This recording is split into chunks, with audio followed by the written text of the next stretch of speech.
کہ تقدیر کے جو عام عقیدے میں ہم تقدیر کہتے ہیں اس کے دو پہلو ہیں.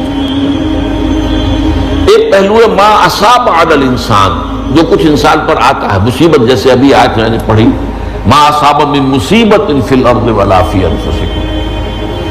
ہم ہر وقت صدمے ہیں، کوئی تکلیف آ گئی، کوئی مصیبت آ گئی، کوئی بیماری آ گئی، کوئی حادثہ ہو گیا، کوئی بچہ فوت ہو گیا، کوئی عزیز جو ہے وہ فوت ہو گیا. یہ ہر وقت حوادث ہے. تو جو بھی کچھ پیش آتا ہے وہ علم خداوندی میں ہمیشہ سے تھا. یہی وجہ ہے کہ ایک اور حدیث ہے ابن الدیلمی سے، لمبی حدیث ہے وہ، لیکن اس کے اندر جو آخری ٹکڑا ہے وَتَعْلَمَ، یعنی انسان کے نجات کے لیے لازم ہے کہ یہ بات بھی تم جان لو انما اصابک لم یکن لیخطئک وانما اخطأک لم یکن لیصیبک ولو مت علی غیر ھذا. اگر تم اس کے سوا کسی صورت پر ہوگے تو جہنم میں داخل ہو جاؤ گے، دخلت النار. یہ جان لو کہ جو چیز تم پر آئی وہ آنی ہی آنی تھی. دیکھیے ہوتا کیا ہے، کاش کہ میں اگر یوں کر لیتا تو یہ نہ ہوتا. بس یہی ایمان بالقدر کے منافی ہے. جو ہوا ہے وہ اللہ تعالیٰ کے ہاں تو پہلے سے طے تھا، ہونا ہی تھا. تمہاری کوئی تدبیر، کاش کہ میں اس وقت یہ کر لیتا. یہ لاؤ، اسی لیے ایک حدیث میں الفاظ آئے ہیں ان کلمۃ لاؤ تفتح عمل الشیطان. اس لاؤ سے، کاش، اس سے شیطانی عمل شروع ہو جاتا. کاش کہ یہ ہو جاتا، کاش میں یہ نہ کرتا، کاش کہ ہو جاتا. تو یہ نہیں. تعلم انما اصابک لم یکن لیخطئک. تو جان لے اس بات کو کہ جو چیز تم پر آئی ہے وہ ہرگز ٹلنے والی نہیں تھی. کوئی تدبیر تم کر لیتے، کوئی کسی وقت کوئی ہیلا کر لیتے، کوئی تم قدم اٹھا لیتے، کچھ بھی کر لیتے، وہ تو آنی ہی آنی تھی. وما انما اخطاک، جو چیز تم سے چھوٹ گئی، رہ گئی، نہیں ملی. ایک ویکینسی ایڈورٹائز ہوئی تھی، آپ نے بھی درخواست دی تھی، آپ کو نہیں ملی. اب آپ کہو ہو کاش کہ میں نے فلاں سے سفارش کرا لی ہوتی. بس گئے. تو جو چیز چھوٹ گئی وہ چھوٹ جانی ہی تھی. اس میں قطعاً جو ہے کوئی شکل، کوئی تدبیر، کوئی سفارش، کسی طرح کا کوئی بھی ہیلا، کوئی جو ہے اس میں کارگر نہیں ہو سکتا تھا. لم یکن لیصیبک وبت علی غیر ذلک. اگر تو اس کے سوا کسی کیفیت پر تیری موت واقع ہوئی، اگر یہ یقین نہیں ہے، یہ ہے تقدیر کا وہ مفہوم کہ جس کا تعلق ہے علامہ اصاب الانسان، جو انسان کے اوپر وارد ہو رہا ہے. اس کے ضمن میں تقدیر کا مفہوم کیا ہے؟ تو جو ہوا ہے وہ تو ہونا ہی تھا. اس میں تو کسی شک و شبہ کی گنجائش نہیں. بالکل قط اللہ تعالیٰ کا فیصلہ ہے. البتہ در حقیقت ایک دوسرا پہلو ہے ما یفعل الانسان، وہ جو انسان کرتا ہے. یہاں آ کر یہ تقدیر کا مسئلہ بہت ٹیڑھا ہو جاتا ہے. آیا میرے اندر کوئی اختیار بھی ہے کہ نہیں؟ Do I have any free choice؟ یہ ہر شخص پہلے سے طے ہے. تقدیر کا ایک عام مفہوم یہ ہے، اور اس مفہوم میں بھی بعض روایات بھی ہیں جو اس کی تائید کرتی ہیں کہ ہر چیز پہلے سے طے ہے، لکھی ہوئی. اور یہ جو حدیث ہم نے ابھی پڑھی ہے یہ گویا کہ اس کی ایک مثال ہے کہ وہ جو لکھ دیا گیا تھا، فرشتے نے لکھ دیا تھا، رحم مادر میں لکھ دیا تھا، شقی و سعید، یہ بدبخت ہے یا سعادت مند ہے. تو ایک شخص پوری عمر نیکی کے کام کرتا رہا، آخری وقت میں آ کر کوئی ایسا حادثہ پیش آ گیا کہ وہ اہل جہنم کے سے کام شروع کر دی اور جہنمی ہو گیا. یا ایک شخص ساری عمر جو ہے جہنمیوں کے سے کام کرتا ہے، آخری وقت میں آ کر کوئی ایسی توفیق ملی، کچھ ایسا معاملہ ہو گیا، توبہ کر لی اور اس نے جو ہے اہل جنت کے سے اعمال شروع کر دی، جنتی ہو گئی.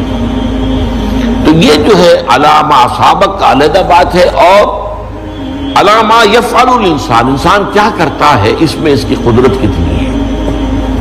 اور یہ ہمارے ہاں فلسفے کا بڑا مشکل موضوع ہے، اسی کا نام ہے جبر و قدر۔ ہمارے اسلاف میں بھی کچھ لوگ ایسے ہیں متکلمین میں سے، دیکھیے ہمارے ہاں ایک وہ لوگ ہیں کہ جو اس پر قناعت کرتے ہیں کہ جو اللہ نے کہہ دیا اور رسول نے کہہ دیا، اس سے آگے ہم نین میخ نہیں نکالیں گے، وہ محفوظ راستے پر ہوگی۔ لیکن بہرحال انسان کو اللہ نے ایک عقل بھی دی ہے، اور یہ عقل سوالات اٹھاتی ہے،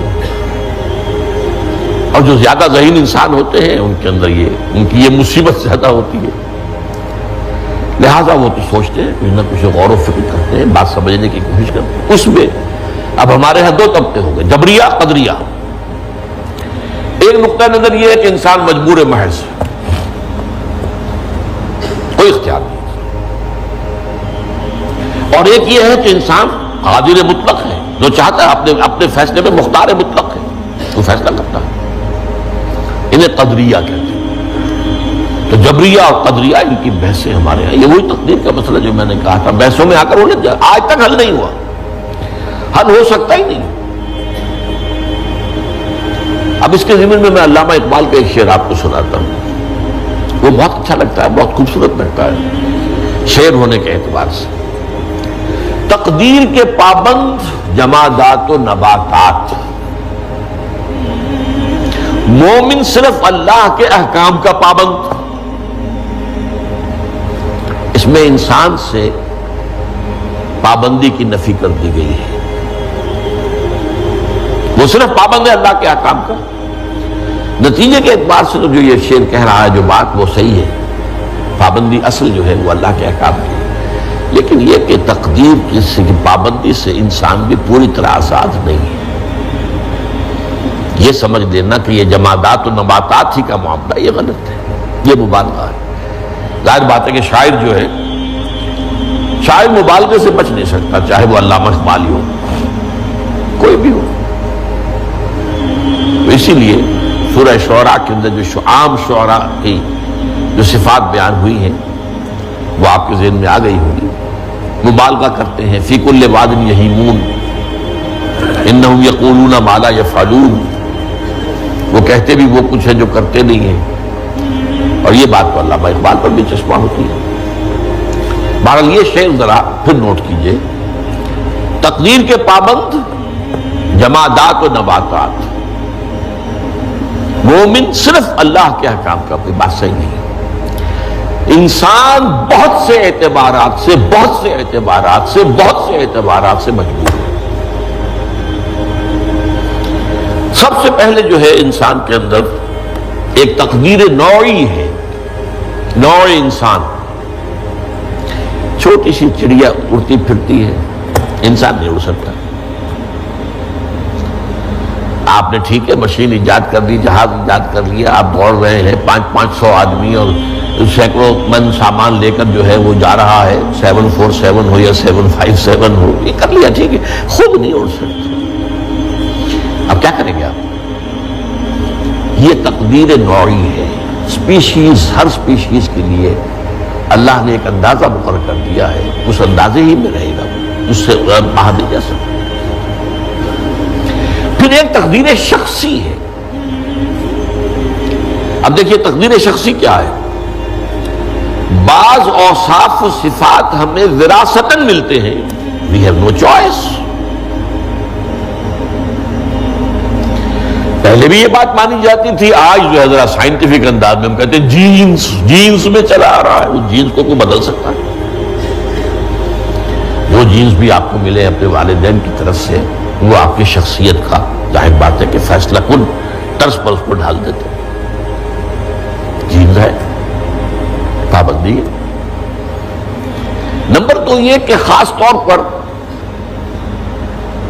جو گھر کا ابتدائی ماحول ہوتا ہے، ماں کی گود اور ابتدائی گہوارہ گھر کا، اس کے جو اثرات مرتسم ہو جاتے ہیں شخصیت کے اوپر، وہ بھی بڑے مستقل ہوتے ہیں، پختہ ہوتے ہیں۔ ان دونوں چیزوں کو ضرب دے لیجئے، hereditary factors multiplied by environmental factors, اس سے مل کر ایک شے تیار ہوتی ہے جس کو قرآن کہتا ہے شاکلہ. قل کل یعمل علی شاکلتہ فربکم اعلم بمن هو اہدی سبیلا. سورہ بنی اسرائیل. شاکلہ کسے کہتے ہیں؟ شاکلہ شکل دینے والی شے. آپ کو لوہا ڈھالنا ہے، کوئی خاص پرزہ بنانا ہے، اس کا پہلے سانچہ بناتے ہیں. لوہے کو پگھلا کے اس میں ڈالیں گے تو جیسا سانچہ ہوگا ویسا ہی لوہا جو ہے وہ شکل اختیار کرے، اس سے شاکلہ کرے. یہ شاکلہ جو ہے ہر انسان کا، اس سے باہر انسان نہیں جا سکتا. اس کے اندر اندر سٹرگل ہوگی، اس کے اندر اندر اس کی جد و جہد ہوگی. لیکن اس کا یہ مطلب نہیں ہے کہ اس کا کوئی فری چوائس ہے. فری چوائس ہے، لیکن وہ فری چوائس انہی حدود کے اندر کام کرے گا، اس سے باہر نہیں. اس بات کو مختلف احادیث میں حضور نے بہت خوبصورتی سے بیان کیا. ایک حدیث بڑی اہم ہے، بڑی اہم ہے. الناس کالمعادن. انسانوں کی مثال بھی معدنیات کیسی ہے. اب سونے کی معدنیات میں سے سونے کی جو اور ہے، اب پتہ نہیں اردو میں مجھے معلوم نہیں اور کا ترجمہ کیا کرتے ہیں عام طور پر، لیکن جانتے ہیں اور وہ کچی دھات جس سے کو صاف کر دیتے ہیں تو پھر وہ دھات جو ہے خالص شکل میں سامنے آ جاتی ہے. سونے کی اور سے سونا بنے گا، چاندی کی اور سے چاندی بنے گی، سونا تو نہیں بن سکتا.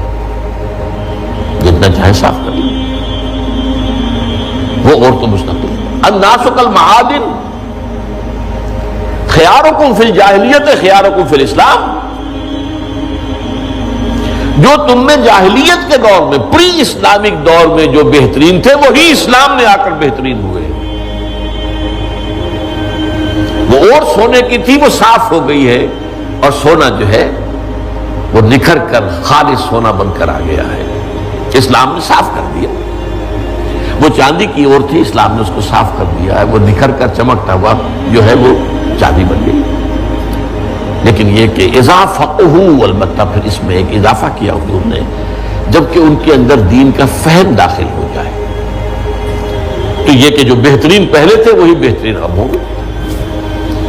اسلام لانے سے پہلے بھی بہترین ابو بکر تھے، اسلام لانے کے بعد بھی بہترین ابو بکر.